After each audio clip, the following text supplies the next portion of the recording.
So மக்களை வணக்கம். Tiruppur treatment camp April 25, 26, 27. So we are coming to Tiruppur on these 3 days. So யாருக்கு இந்த appointments வேணுமோ உங்கள் அப்பாயின்மெண்ட்டை பிளாக் பண்ணிக்கோங்க. Back pain, knee pain, frozen shoulder, full body stiffness, migraine, headaches, disc bulge, back pains, multiple joint pains, அதுக்கப்புறமா என்னென்ன pain தெரியாமல் diagnose பண்ணாமல் இருக்குது அது என்னென்னு தெரிஞ்சுக்கணும்னு ஆசைப்படுறவங்க கண்டிப்பாக அந்த கேம்ப் வாங்க. திருப்பூர்லேருந்து நான் வரேன். சிவியர் பேக் அண்ட் நெக் பெயினாக இருந்துச்சு. March 27, 28, 29 கேம்ப் வந்துட்டு நான் ரீல்ஸில் பார்த்துருந்தேன். அதை பார்த்துட்டு இங்கே வந்தேன்.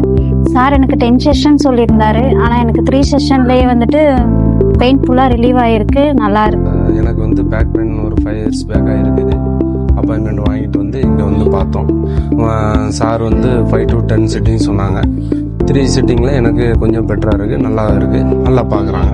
நான் கருமத்தம்பட்டியிலேருந்து வரேன், கோயம்புத்தூர். நான் இங்கே வந்து நெக் அண்ட் ஷோல்டர் பெயின்காக வந்தேன். 3 days ட்ரீட்மெண்ட்டில் எனக்கு கிட்டத்தட்ட ஒரு 40 to 50% நல்லா ரிலீஃப் கிடச்சிச்சுங்க. மெடிசன் இல்லாமல் ஃப்ரீயாக இருக்கிற மெடிசன் இல்லாமல் தான் 2 days தூங்கினதே எனக்கு ஒரு பெஸ்ட் ரிலீஃபாக இருக்குது. Thanks to Vijay sir. முடிஞ்ச வரைக்கும் இந்த கால் பண்ணி இந்த அப்பாயின்மெண்ட்டை ப்ரீ புக் பண்ணிக்கோங்க. ஸோ நம்ம டைம் மேனேஜ்மெண்ட் பண்ணுறதுக்காக only limited slots. So meet you all in Tiruppur.